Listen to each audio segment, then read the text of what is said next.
हम तो तुम्हारे थे, मगर दुनिया ने हमको तुमसे दूर कर दिया।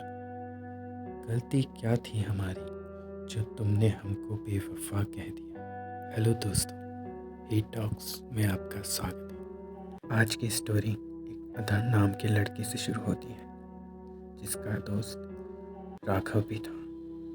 वो दोनों कॉलेज में बेस्ट फ्रेंड्स थे। एक दिन उनका पंगा किसी और लड़कों के साथ हो गया। हुआ यूँ कि वह एग्ज़ाम में चीटिंग कर रहे थे।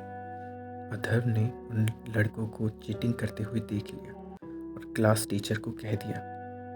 क्लास टीचर ने जब उनको खड़े होने को कहा तो उन लफंडर लड़कों ने क्लास टीचर के ही थप्पड़ मार दिया। बात प्रिंसिपल तक पहुंच गई। प्रिंसिपल ने उन लफंगों को टीसी दे दी और स्कूल से बाहर निकाल दिया। वह लफंगे लड़के अथर्व को इस सब का कारण समझने लगे। उन्होंने अथर्व से बदला लेने की ठान ली। अथर्व को अपनी ही क्लास की रूही पर क्रश था। वो उसे बहुत पसंद करता था। उसने अपने दोस्त राघव से कहा कि यार मैं इसको प्रपोज कैसे करूं। उसने कहा सीधे जाके बोल दे। तो अथर्व ने उसको सीधे जाके कह दिया कि रूही, मैं तुमको बहुत पसंद करता हूँ। रूही ने कहा कि मैं भी तुमको पसंद करती हूँ। दोनों ने कॉफ़ी पीने का प्लान बनाया। इसी तरह वो दोनों रोज़ मिलने लगे और उनकी दोस्ती और गहरी हो गई। एक दिन अथर्व कॉलेज की तरफ जा रहा था तो उसने रूही को उन्हीं लफंडर लड़कों के साथ देखा। वह देख के शॉक्ड हो गया कि रूही उन लफंगों के साथ क्या कर रही है। उसी समय वह रूही के पास गया, उसको कहा, रूही तुम इनके साथ क्या कर रही हो। तो रूही ने अथर्व को देखा और कहा, तुम्हें इससे क्या मतलब, मैं कहीं भी जाऊं, तुम्हें मेरी पर्सनल लाइफ में इंटरफेयर नहीं करना चाहिए। अथर्व ने कहा, रूही कल तक तो हम एक दूसरे से प्यार करते थे ना। रूही ने कहा, मैं तुमसे प्यार, मैं तुम जैसी करीब से प्यार नहीं करूंगी। अथर्व ने कहा कि यार एक दिन में ऐसा क्या हो गया। रूही ने कहा कि कुछ नहीं हुआ, तुम बस मुझे भूल जाओ। अथर्व ने कहा कि मुझे नहीं पता क्या हुआ, अगर तुम मुझसे प्यार करती हो तो पीछे वाले गार्डन में ज़रूर आना, मैं तुम्हारा इंतज़ार करूँगा। और अथर्व ये कह के वहाँ से चला गया। अथर्व ने ये भी कहा था कि अगर तुम नहीं आई तो मैं समझूंगा कि तुम मुझसे प्यार नहीं करती। रूही ने कहा ठीक है। अथर्व वहाँ से चला गया। वह शाम को 4 बजे उसी गार्डन में खड़ा था। धीरे धीरे काफ़ी टाइम निकल गया लेकिन रूही वहाँ नहीं आई। रात हो गई, 8 बज गए, लेकिन अथर्व को लगता था कि रूही ज़रूर आएगी। वहाँ बहुत ज़ोरों से बारिश होने लगी लेकिन रूही नहीं आई। वह इंतज़ार करते करते वहाँ से चला गया। उसके दिमाग में बस यही चल रहा था कि रूही ने ऐसा क्यों कहा। वो इस सदमे से निकल नहीं पा रहा था।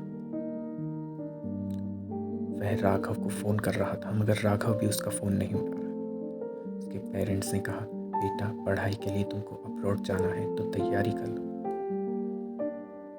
अथर्व रूही और राघव से एक बार मिलना चाहता था मगर उसकी फ़्लाइट बहुत जल्दी थी, इसलिए उसको वहाँ जाना पड़ा। अथर्व वहाँ पे जाकर बस वहीं पढ़ाई करने लगा और बहुत मेहनत करने लगा क्योंकि उसको जल्द से जल्द अमीर बनना था। वहाँ पर उसकी मुलाकात एक लड़की से हुई जिसको वो पसंद करने लगा और धीरे धीरे रूही को भूलने लगा। कुछ दिनों बाद अथर्व अपने शहर फिर से आया, एक बहुत बड़ा आदमी बन के। वहाँ उसको राघव मिला। राघव उसको एयरपोर्ट पे पिक करने आया था। उसके साथ वही दूसरी लड़की भी थी। राघव उसको देख के शॉक था पर उसने उसको कुछ नहीं कहा। राघव उससे ढंग से बात भी नहीं कर रहा था। राघव ने अथर्व को घर छोड़ा और वहाँ से उसी टैक्सी में चला गया। कुछ दिनों बाद अथर्व घूम रहा था पार्क में। वहाँ उसको रूही की फ्रेंड मिली। उसने उससे पूछा कि अब रूही कैसी है। उसको तो खूब अमीर आदमी मिला होगा ना। रूही के फ्रेंड ने कहा कि रूही तो अब इस दुनिया में है ही नहीं। ये सुनकर अथर्व के तो होश उड़ गए कि मेरे जाने के बाद यहाँ हुआ क्या। राघव भी मुझसे ढंग से बात नहीं कर रहा था। वह जल्दी से भागकर राघव के पास गया। उससे पूछा, भाई क्या हुआ क्या? मेरे यहाँ से जाने के बाद यहाँ हुआ क्या था? राघव रोने लगा, बहुत जोरों से रोने लगा और उसने अथर्व के थप्पड़ जड़ दिए। उसने बोला कि जब उसको तेरी सबसे ज़्यादा ज़रूरत थी तब तू यहाँ पे नहीं था। उसने मुझे तुझसे कहने से मना किया था कि उसको मत बताना कुछ भी, लेकिन आज मैं तुझे सब कुछ बताना चाहता हूँ, क्योंकि रूही ने तेरे लिए सब कुछ किया और तू वहाँ से जाके दूसरी लड़की ले आया। आज मैं तुझे वो बताने वाला हूँ जो मुझे रूही ने पूरी तरीके से तुझे बताने से मना किया था। जिस दिन रूही तुझे छोड़ के गई थी उस दिन रूही ने चुपके से उन लोगों की बात सुन ली थी। वह लफंडा लड़के तुझे मारने का प्लान बना रहे थे। ये सब रूही ने सुन लिया। रूही ने उनसे विनती की कि अथर्व को छोड़ दो। उन लफंडा लोगों ने उन रूही से कहा कि हम अथर्व को छोड़ देंगे, लेकिन तुमको हमारे साथ चलना पड़ेगा। रूही उस बात को मान गई और उसी समय तुम आ गए थे, इसीलिए रूही ने ना चाहते हुए भी तुम्हें वहां से भेज दिया। उन लफंडा लड़कों को पता था कि रूही 4 बजे वहां ज़रूर जाएगी, इसलिए उन्होंने रूही को वहां से अगवा कर लिया।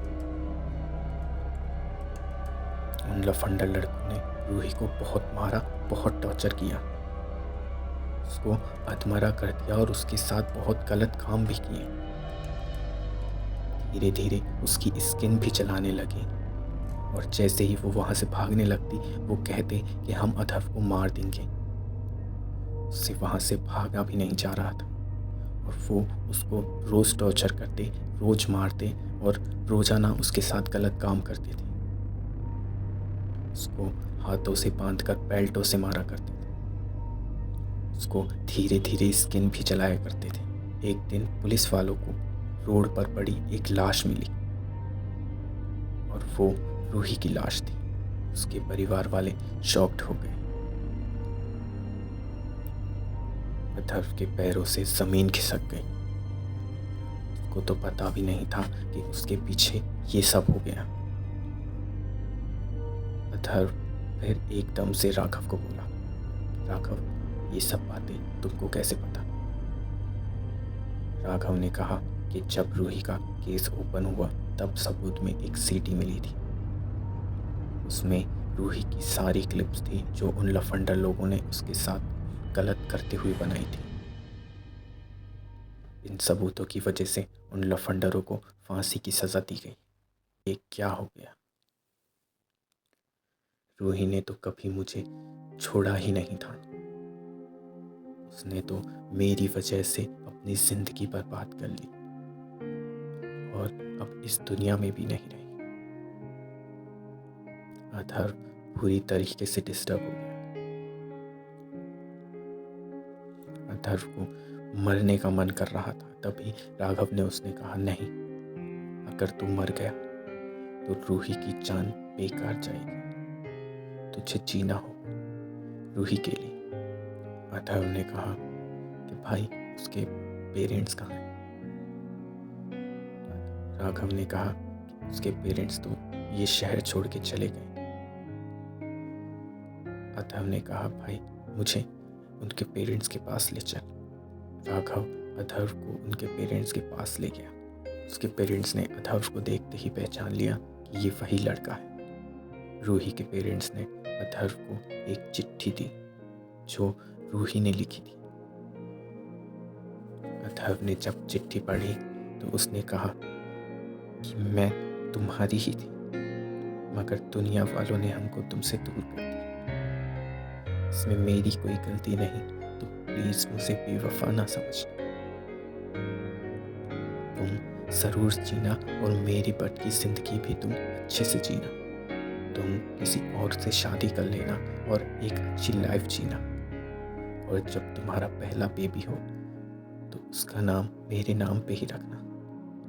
मैं तुमसे शादी करके तो तुम्हारी ना हो पाई, लेकिन तुम्हारे बच्चे के रूप में मैं तुम्हारे साथ ज़रूर रहूँगी। ये सुनकर अथर्व की आंखें भर आई। वो फूट फूट के रोने लगा।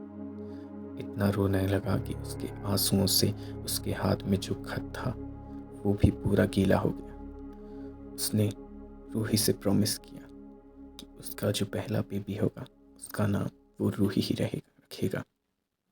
तभी उसके फेस से होते हुए एक हवा सी निकली। ऐसा लगा जैसे किसी ने उसको स्पर्श किया हो। उसको ऐसा लगा कि रूही उसी के पास है, उसके साथ है। ये एहसास करके कि रूही उसके साथ है, उसके चेहरे पे एक छोटी सी स्माइल आ गई। इसी के साथ ये स्टोरी यहीं ख़त्म होती है। अगर आपको पसंद आई हो तो लाइक और कमेंट करें और अपने दोस्तों के साथ ज़रूर शेयर करें। इसी के साथ आपसे अलविदा लेते हैं। धन्यवाद।